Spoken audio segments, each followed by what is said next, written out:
So I'd like to introduce Sandy to you. Sandy, thanks so much for being willing to share your story. So I met Sandy in September 2024, and Sandy's been coming here for access bars and somatic healing. So I'll hand it over to you, Sandy. When we met, you were in a completely different place. We were just chatting about that. Yes, it's been quite a journey.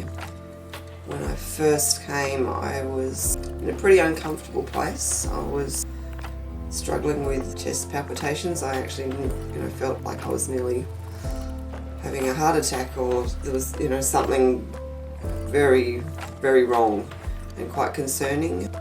And I wanted to try something different, I suppose. So I made the choice to come off my medication for my bipolar and try natural options. After doing my Indian head massage with you, learned more about what you did and wanted to see whether it could help. And it certainly has. It has, it's not an instant fix. It's been a gradual process. It's been progressive, hasn't it? But definitely my palpitations and my chest pain went very quickly. My first session, it was uncomfortable, but I suppose a good uncomfort that, it was a clearing, or for me it felt like a clearing. It felt like it shifted a huge weight off my chest, which was incredible. I've never experienced anything like that before. So yeah, it gave me the courage to continue. Yes, and here you are now, and life's quite different, isn't it? It is. I feel I've been separated nearly 4 years, and I feel like I'm coming to a place where I'm accepting not only my changes with my mental health, but my changes emotionally, and starting to enjoy life more with energy, and accepting my highs and my lows and letting it flow. Yeah, when navigating it a bit easier. Definitely, when I'm high or when I have more energy, using it to my gain or my... Seeing it as an asset. Yeah, and then when I'm lower or I'm using it as my recovery period for when I am more active. I have a slower period, and that's my rest and relax time to recharge and get ready for the next one. So yeah, I think it's definitely helping me to understand and just let it be. Come to that place of acceptance. And do you find that the highs aren't quite as high and the lows aren't quite as low, and you're navigating it from a point of view of, like, you're more accepting, educated about it? I think so. I feel each time I'm more aware. There's certain things, I've had times and situations where, family and friends have tried to help me with some poor choices that I've possibly made. And when I'm high, it is really hard for me to listen, or it's like it just doesn't register with me.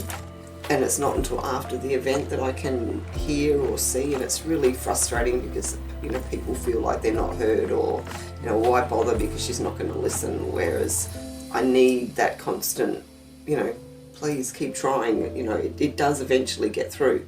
But I feel like each time this has happened now, that some little penny drops. It's like I'm a kid and I've got to be reinforced constantly. I feel that each time I learn something more, and yes, I don't feel like I'm going quite as high or quite as low. Yeah. And getting feedback from family and friends kind of does also, they feel that is the same. I've got a couple of great friends that are really supportive and give me really good, honest feedback, which is what I also need. Because it's coming from a place of love. Right? Definitely. So yeah, I feel, and there's things, I'm trying to set a positive routine. Then I have some very small little routines that if I can try and manage them, helps me get through it. Cold water therapy, getting in the ocean, is one of my biggest helps. And this week I actually felt a shift coming, like I was heading for my low, and I was able to get to the ocean, whereas I hadn't before, and I turned it around instantly. And it was such a good feeling. So, more empowered to actually manage your process. Yeah, so, between the highs and lows. I'm hoping that, this is all just giving me the strength to navigate it a little bit differently and just accept it instead of fighting it. I've always felt like I've had to squash my highs to, not be too much for people, and I've tried to hide the lows, I suppose, because I don't like to, be that person. but I'm trying to just be me. And if people can't accept me, well, they're not my tribe. And actually coming to that decision and being able to be good with that, comfortable with that is really important. It's quite calming. It's quite, to have that acceptance instead of I feel like I've been trying to fight myself for a very long time. So, yeah, it's exciting. It is exciting. I've seen major shifts and changes over the, what did we say, 16 visits? Yeah.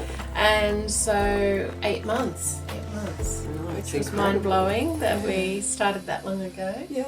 And I was, as I was saying to you before too, for me to honour myself and commit to those treatments, financially it is a big investment, but it's so worth it. But the fact that I've been able to do that also makes me really proud that I was able to support myself to do that. Love yourself to do that. Yeah, so love yourself. I'm really grateful, so thank you. Well, thank you for sharing your story. I hope it inspires others, and that's what's possible with energy healing, somatic healing. When we can shift blocked energy out of the body, when we can shift trauma, all things are possible. The body can heal itself, and it will heal itself given time.